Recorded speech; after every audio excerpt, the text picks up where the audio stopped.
Bem-vindo, bem-vinda ao Jurídico de Dono. Este não é mais um podcast sobre leis, é o seu manual de sobrevivência para quem realmente constrói e comanda o próprio negócio. Você, empresário ou empresária. Eu sou Tiago Iaderosa e hoje vamos direto ao ponto. Ao longo da minha prática profissional, deparei-me com uma realidade surpreendente. Muitos colegas desconheciam as regras que eu vou contar hoje aqui para vocês. Nós vamos desmistificar um dos temas mais estratégicos e perigosamente ignorados na vida de qualquer empreendedor: a compra e venda de uma empresa. E por que você, o dono, precisa dominar isso? Porque essa não é uma tarefa para delegar e esquecer. É a sua decisão estratégica, talvez mais crítica. Seu advogado, ele vai te dar um parecer técnico, é claro, mas a responsabilidade final ela é sua. Se você não entender as regras do jogo, corre o risco de herdar dívidas, muitas vezes milionárias, ou, ao vender, ficar preso a problemas que achava ter deixado lá para trás. Este conhecimento não é coisa de advogado, é inteligência de dono, que protege o próprio dinheiro e o futuro da empresa. Por ser um assunto de tamanha relevância e com tantos detalhes que você precisa saber e dominar, nós decidimos dividir este tema em 2 episódios essenciais. Bom, para começar, o termo jurídico para isso que nós vamos tratar, que talvez você já tenha ouvido, é o trespasse. Mas de onde vem essa palavra? Trespasse tem origem no latim, transpassare, que significa passar através. E é exatamente essa a essência do que vamos falar. A transferência, a passagem de um negócio, de um conjunto de bens organizados, de um dono para o outro. Essa operação é mais do que uma simples venda. Ela envolve o coração da sua empresa, o estabelecimento empresarial. Para começar, vamos ao básico. Esqueça a ideia de que o estabelecimento empresarial é só o prédio ou o ponto comercial. Ele é, na verdade, o conjunto de todos os bens tangíveis e intangíveis que você organizou para que a sua atividade funcione e gere lucro. Pense na sua loja, no seu restaurante ou na sua startup. Não é só a porta e as paredes, é o estoque, as máquinas, a sua marca reconhecida, o nome comercial que você batalhou para construir, os equipamentos, aquela lista de clientes fiéis, o contrato de aluguel do imóvel, o know-how e até a organização eficiente do trabalho. Tudo isso junto forma o estabelecimento. É o seu ativo funcionando, sua verdadeira mina de ouro em pleno vapor. Isso importa, empresário, porque, como qualquer ativo valioso, ele pode ser objeto de negociações estratégicas. A mais comum e que exige sua máxima atenção é a compra e venda, o que, como dito no direito, nós chamamos de trespasse, que é a venda do estabelecimento empresarial em si. Cuidado para não confundir, não é a venda das cotas ou ações da sociedade, o que seria uma mudança de sócio, mas sim a venda da operação completa, do conjunto de bens que faz o negócio girar e gerar valor. No trespasse, o que muda de mãos é a operação inteira do seu negócio, com tudo que faz ele funcionar no dia a dia. E mesmo você venda só uma parte do seu negócio, se essa parte já funciona como uma unidade completa, capaz de operar por si só, por exemplo, você vende uma filial que tem todo o seu estoque, equipe e clientela própria, por exemplo, então as regras do trespasse valem para essa venda também. E é fundamental notar que a simples locação do estabelecimento ou a mera utilização do mesmo local físico não necessariamente configuram o trespasse. Agora preste muita atenção, pois o trespasse ele pode influenciar diretamente nos interesses dos credores do vendedor do estabelecimento. Uma boa parte do patrimônio poderá estar sendo passado para outra pessoa. Diante disso, o Código Civil, no artigo 1145, protege os credores. Ele impõe como condição para que a venda seja válida e eficaz ou o pagamento de todos os credores ou que eles concordem expressamente ou tacitamente com a venda. Essa concordância tácita, ou seja, sem uma manifestação direta, ocorre se os credores não se opuserem em 30 dias após serem notificados pessoalmente.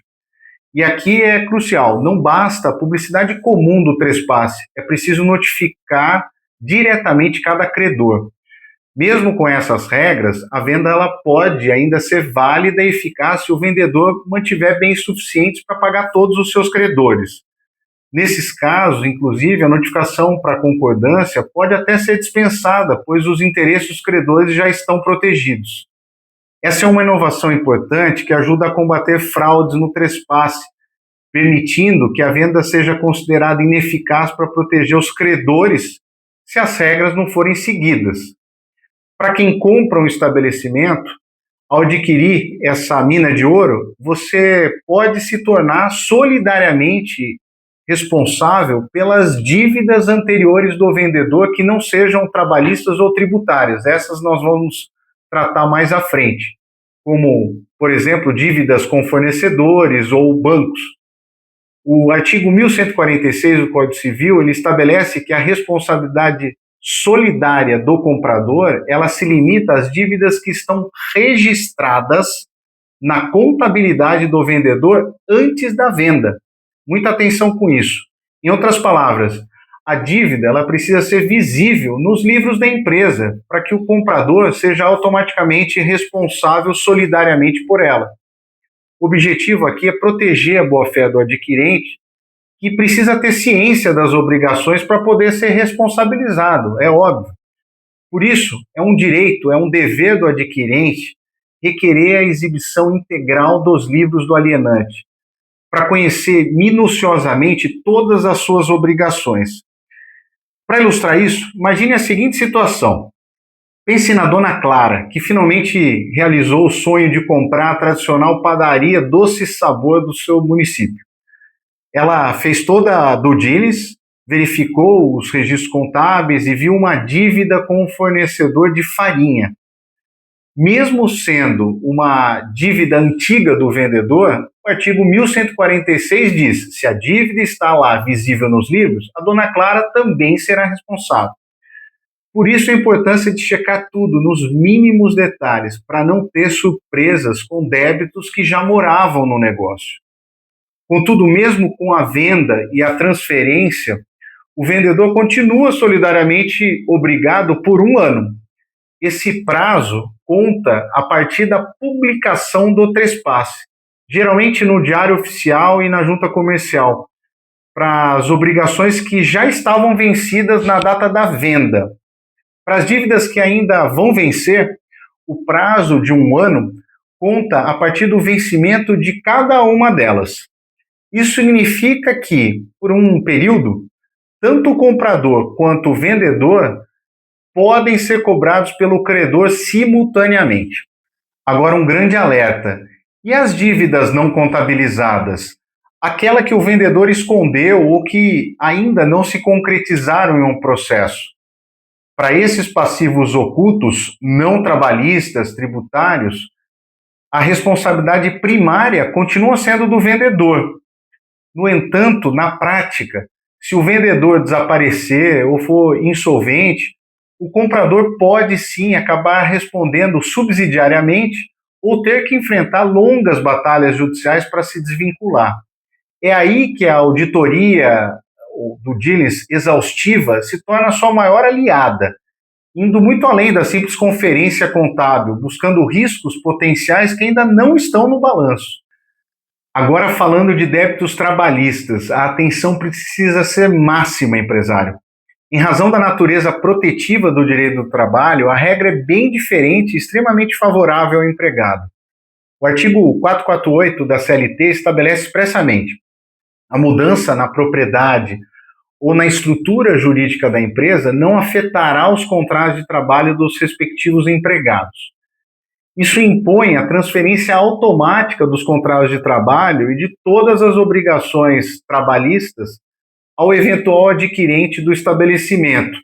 Isso significa transferência automática e ampla, independentemente de a dívida estar contabilizada ou não. A responsabilidade ela vem junto com o negócio. Outro ponto a destacar: a responsabilidade exclusiva do adquirente é a regra geral. Então, pela especificidade e natureza protetiva do direito do trabalho, como já dissemos aqui, a regra geral é de que não há solidariedade do vendedor. Em regra, a sucessão trabalhista transfere para o comprador a exclusiva responsabilidade pelo pagamento dessas verbas trabalhistas contraídas pelo vendedor. Vamos dar um exemplo para deixar bem claro. Pense no caso do Pedro, que comprou uma pequena fábrica de móveis. Alguns dos funcionários do Pedro tinham horas extras não pagas e até um processo trabalhista oculto que Pedro só descobriu depois. Mesmo essas dívidas não estando na contabilidade na hora da compra, a regra geral da CLT é que elas são transferidas para o Pedro, o novo proprietário. Isso porque a lei protege o trabalhador acima de tudo, garantindo que ele não seja prejudicado pela mudança de dono, ok? E as exceções? Quando o vendedor continua responsável. Apesar da regra da responsabilidade exclusiva do adquirente, como falamos agora, há situações importantes onde a lei e as decisões dos tribunais, inclusive, admitem a responsabilidade do vendedor.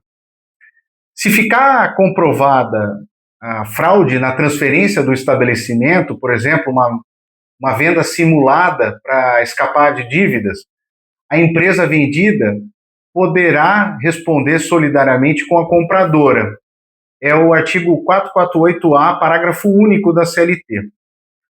Mesmo sem previsão legal específica para outras hipóteses, os tribunais eles admitem excepcionalmente a responsabilidade subsidiária do vendedor caso a sucessão prejudique também garantias do trabalhador. Ou seja, se o trabalhador ficar desamparado, tiver sua garantia de recebimento ameaçada, o vendedor poderá ser chamado a responder caso o comprador não cumpra as suas obrigações. Por isso, cuidado redobrado.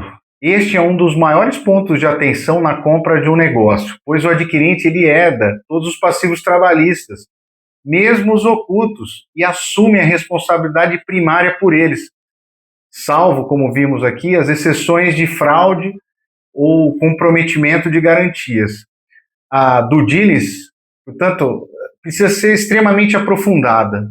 Ela precisa buscar não só as ações em curso, mas também os passivos potenciais, condições de trabalho precárias, salários por fora, jornadas excessivas, etc., que ainda não viraram ações judiciais. Agora, para os débitos tributários, empresário, o jogo muda novamente e é diferente tanto do Código Civil quanto da CLT. No que tange aos débitos tributários, a regra é do artigo 133 do Código Tributário Nacional. E, por conta desse dispositivo, a responsabilidade do adquirente é ainda mais abrangente. Para dívidas tributárias, a responsabilidade do adquirente ela ocorre independentemente de as obrigações estarem regularmente contabilizadas ou não. Isso é um ponto vital, pois significa que mesmo uma dívida fiscal não declarada ou oculta pode ser transferida para você. Trata-se de uma sucessão limitada às obrigações que são referentes ao exercício da atividade empresarial, visando proteger o fisco. Vou te dar um exemplo disso. Imagine a Maria, que adquiriu uma escola de idiomas. Algum tempo depois, o fisco a cobrou por impostos de anos anteriores que o antigo dono esqueceu de declarar. Ou seja, não estavam na contabilidade. A Maria se viu responsável por essa dívida, porque, para o fisco, a responsabilidade de pagar o tributo ela foi transferida com o negócio.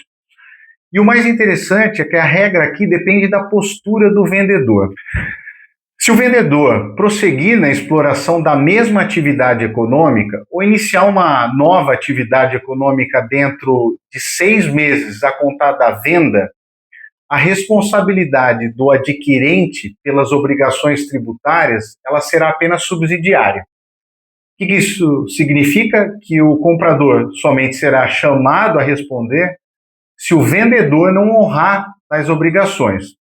De outro lado, caso o vendedor não prossiga e não restabeleça qualquer atividade econômica em 6 meses, a responsabilidade do adquirente ela será integral.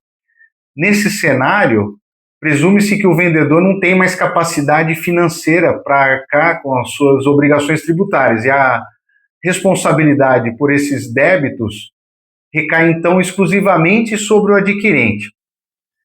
E você sabia que os acordos particulares não afetam o fisco? Sim. É crucial lembrar que, embora as partes possam disciplinar a sucessão tributária entre elas, por exemplo, no contrato de compra e venda, tal ajuste ele não tem qualquer efeito sobre o fisco. Conforme o artigo 123 do Código Tributário Nacional, os acordos particulares eles não podem mudar a quem a lei define como responsável pelos impostos. E, por fim, a responsabilidade tributária do comprador inclui não só os impostos atrasados, mas também todas as multas, sejam elas por simples atraso ou por penalidades mais graves. Esse é o entendimento do Superior Tribunal de Justiça que consta da súmula 554. No nosso próximo episódio, vamos tratar de transmissão de créditos, contratos e outros pontos essenciais do trespasse. Eu sou Thiago Iaderosa, agradeço por você ter estado comigo até aqui. Este foi mais um episódio do Jurídico de Dono, seu guia para decisões inteligentes e protegidas. Se este episódio foi útil para você, te peço um favor, não esquece de deixar o seu like, seus comentários e perguntas. Se precisar de algo mais específico sobre o seu negócio, entre em contato. Vai ser um prazer te ajudar. Até o próximo episódio.